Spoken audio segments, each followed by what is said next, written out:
Hello guys! Meron akong dalawang perfume bottles dito.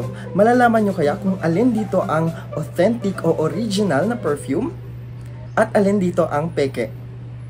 Kung sa tingin niyo na itong nasa left ko ang peke, type in left. Pero kung sa tingin niyo itong nasa right ko ang peke, type in right. Bibigyan ko kayo ng time bago ko sabihin ang sagot. Go ahead! Don't be shy! Okay, kung nakasagot ka na, thank you very much for your participation. So, anong sagot mo? Left or right? If you said left, yes, ito po ang pekeng Versace Eros Flame. Dito sa video natin, uungkatin natin, hihimayin natin isa-isa kung ano nga ba ang mga differences na makikita dito sa pekeng bottle versus dito sa authentic na bottle. So kung interesado kayo sa mga ganyang klaseng video guys, please subscribe to this channel and then afterwards, click nyo yung like button para sa video nito guys. So without further ado, tara na, let's start! Ayan, so dito sa video na to guys, aalamin natin kung paano nga ba ma-distinguish base sa mga bote na ito kung alin ang peke at alin ang original na Versace Eros Flame na perfume. Alright, so I was browsing through my videos kanina at ilan sa mga videos guys ay hanggang ngayon nakaka-receive pa rin ng mga comments mula sa inyo. So thank you very much. And isa sa mga tinutukoy ko guys ay yung aking review ng Bulgari Pour Homme Extreme na perfume. And marami sa inyo ang nagsabi na maganda yung video ko, maganda yung aking review ng perfume. So I thought, why not gumawa ako ng isa pang review tungkol sa mga perfume. And this time, itong gagamitin nating sample, itong Versace Eros Flame. So ang unang-unang difference guys na napansin ko dito sa dalawang bote nito ay ang kanilang kulay. So tingnan nyo maigi guys, itong authentic at original at legit, tingnan nyo medyo dark ang kanyang tone ng pagiging red. Nasa almost maroonish. Versus dito na medyo light, nasa parang alam mo yung kulay ng dugo na pinatakan ng konting tubig. Ganyan ang kulay nito guys. Versus dito na parang almost maroon na. Parang kung baga sa blood, buong buo pa, walang halong tubig guys. So ganun ang kulay nito. Tapos makikita ninyo sa kanyang takip naman, ito medyo orangey gold. Ito medyo yellowish gold. Yan o, makikita ninyo. Tapos guys, napansin ko dito sa kanyang halos walang pinagkaiba yung text dito. At dito, halos walang pinagkaiba talaga. At ang kanyang figure naman dito, kung hindi mo naman kikilatisin talaga ng detalyado masyado, hindi mo mapapansin yung difference kasi halos parehas talaga sila. Ako nga nahirapan din ako ma-pinpoint kung ano yung difference nitong mga naka-emboss dito versus yung mga naka-emboss dito. Pero kung sisipatin mong maigi, makikita mo guys na dito sa original talagang kitang-kita yung figure. Yung itsura nitong tong babae or parang basta itong face na to na may parang horn, makikita mo talaga na buong buo and then detalyado. Kumbaga nakaumbok talaga or naka-emboss talaga yung kanyang mga details ng nose, ng kanyang horn, ng kanyang eyes, lips, and shape ng face, and even yung hair.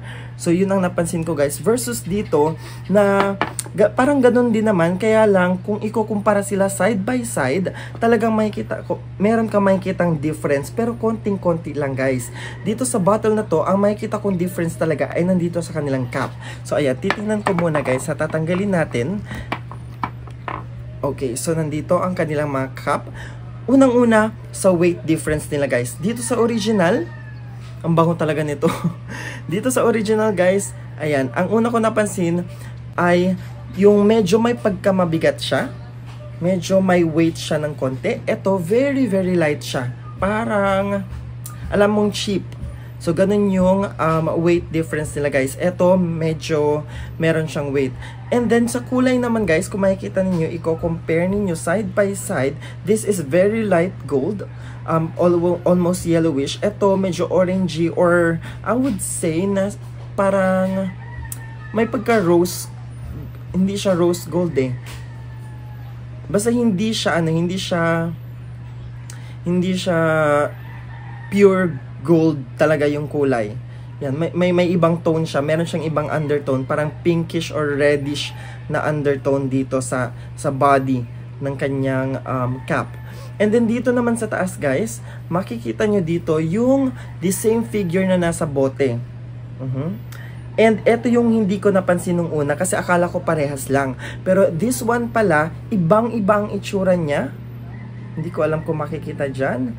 Versus dito, ito, kung ano yung nasa bote, ito din yung itsura ng nasa cup. Ito guys, hindi ganito. Pangit itong nasa nandito. Pangit siya guys. So malalaman mo talaga na fake itong, bottle na ito. Yan o. Hindi parehas yung figure na nasa cup at yung nasa bote. So sana, tiningnan ko to bago ko to binili. So, kung meron kayo nakikitang mga bote guys ng perfume na gusto nyong bilhin, isa ito sa mga pwede ninyong tingnan kung magkaparehas ba yung nasa bote at saka yung nandito sa cup. Kung gusto nyong or balak ninyong bumili ng Versace Eros Flame. Or even the Versace Eros, yung kulay blue. Tapos dito naman sa loob ng cup guys, makikita natin na this one, yung sa original or authentic na, grabe, naririnig nyo ba yung mga manok na yan? But anyways, dito sa original guys, makikita ninyo ng red yung nasa loob niya. Samantalang dito naman, parang black or gray yung nasa laman. Tapos, ganun lang, plain lang guys, plastic yung nasa loob. But this one, plastic din naman, pero meron siyang tatak nung ganitong itsura din. Yung figure na nasa labas, meron siyang tatak na nasa loob. So, dun pa lang malalaman mo na kung alin ang peke at alin ang original. And then, balik tayo dito sa kanilang bote.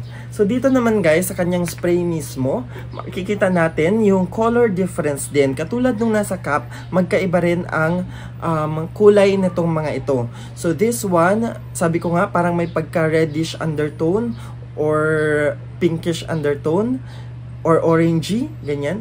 Ito, samantalang ito, medyo may pagka-light gold talaga. Para siyang gold-plated, ganyan. And then, yung mismong spray, yung dito sa loob, yan, ito na kulay black, ito naman kulay white.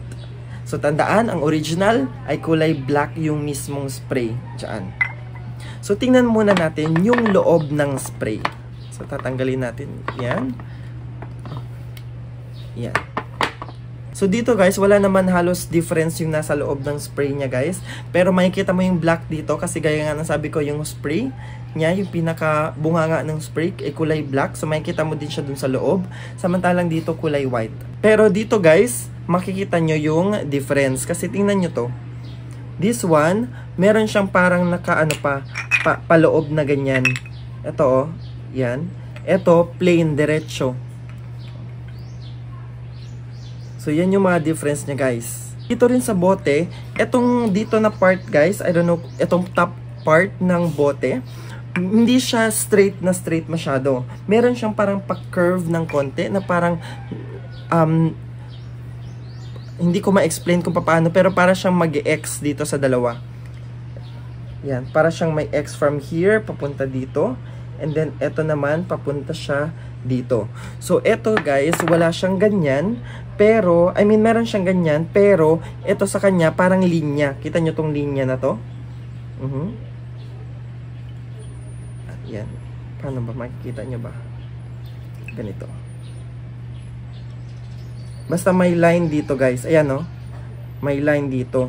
Dito wala. Ano lang siya, yung shape lang mismo. Anyways, ang pinaka giveaway din talaga para malaman ninyo kung ano ang peke at ano ang original sa dalawang perfume na ito. Syempre, itatry natin or itetest natin. Ganito daw yun eh. Pag magsaspray ka daw ng perfume, dapat hindi diretso sa katawan mo. Dapat ganito. Tapos, yan. Kailangan ma-absorb ng body or ng clothes mo ang perfume mismo. Pero yung mist niya lang, hindi yung mismong itatapat mo sa katawan mo. Hindi ganon. So, parang ganon daw. So, eto guys, ang amoy nito, again, may pagka-alcohol ang amoy nito guys. May pagka-alcohol siya. Alam mong para siyang generic or parang commercial na yung katulad ng ibang mga medyo mas lower ang price na perfume. Yung mga katulad ng mga nasa yung mga binebenta ng bench or ng mga pen shop or ng aficionado, yung naaamoy mong alcohol content na nasa loob ng ng perfume. Parang ganun guys, naaamoy mo siya. Pero dito guys, yan, actually konti drops na lang to eh. Ginamit pa ng pamangkin ko kanina, pinagalitan ko nga. Kasi eto guys, talagang tinitipid ko to, drops na lang siya. Yan. Dito guys, talagang konting-konti spray lang yung kailangan mo, pero amoy na amoy mo siya as in. Kita nyo 'di ba? Konti lang yung in-spray ko, pero ayan oh. Amoy na amoy mo yung luxury ng perfume. Hindi ko ma-explain guys, pero malalaman mo rin yung difference talaga eh. Hindi siya para siyang nunuot. Tapos yung kung i-describe ko guys, etong Versace Eros, para dun sa mga curious or interested na bumili ng Versace Eros, pero hindi pa naaamoy kung ano yung actual na amoy or scent ng Versace Eros, ang pwede ko ma-describe dito guys, para siyang amoy ng mainit. Nag-iinit ang amoy niya. Siguro kaya nga Flame ang kanyang pangalan no, or kanyang variant. Kasi guys, nung ginamit ko to, unlike other perfumes na parang nakaka-fresh, eto guys, parang nakaka-hot. Ganun yung amoy nito.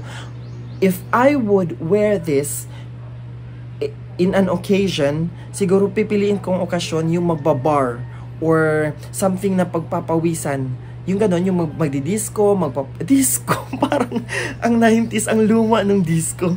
Pero anyways, parang gano'n, kung magbabar hopping or may kailangan akong i-impress, i-seduce na tao, eto ang perfume na ire-recommend ko guys. Kasi para siyang hot, para siyang nakaka-arouse ng interest sa isang tao na parang gusto mong kasama siya lagi, gusto mo naamoy ito in an intimate situation, in an intimate scene. Ganon yung pakiramdam or amoy nito guys. So, kung interested ka or gusto mo yung ganyong klaseng vibe ng amoy, go for the Versace Eros.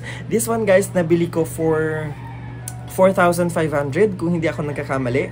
4,500 ko to nabili, naka-promo yata siya or naka-sale siya. Pero sa iba nakita ko na merong 5,000, merong 8,500. So depende guys sa pinagkukunan ninyong supplier. Ito naman guys, nabili ko ito for para siyang ang hulog niya 499 na lang itong peke. 499. So sa presyo pa lang, syempre magtataka ka na. Pagdating sa longevity ng amoy, ito guys, nawawala siya agad. Samantalang ito guys, siguro kahit kinabukasan, nandun pa rin yung amoy. Kahit 3 days na hindi mo lalaban yung damit mo, nandun pa rin yung amoy. As in guys, sobrang bango at sobrang kapit and sobrang long lasting ng scent na to. Yan. Kahit sa skin mo mismo guys, kinabukasan, kung hindi ka maliligo, nandoon pa rin. So, sulit na sulit talaga itong perfume na to guys. So, that's our short review nitong mga perfumes nito guys. Ang peke versus original or authentic na Versace Eros Flame. Kung meron ka mga katanungan tungkol dito sa mga perfume or iba pang perfumes guys, leave a comment down below. Tapos susubukan natin sagutin isa-isa yung mga katanungan ninyo. Or kung meron kang suggestion na anong perfume ang susunod kong i-review, please leave a comment down below din. So, ayun guys, again, kung nagustuhan ninyo itong short review natin, please naman give this video a thumbs up. Tapos mag-subscribe kayo dito sa aking channel by clicking the red button down below, and then follow me on my socials guys at It's Yuri Choi. Yan ang aking handle sa Instagram at sa Twitter, or hanapin nyo ako sa Facebook page ko na Yuri Choi. So ayun guys, thank you very much for watching this video, and then I'll see you in the next one. Bye!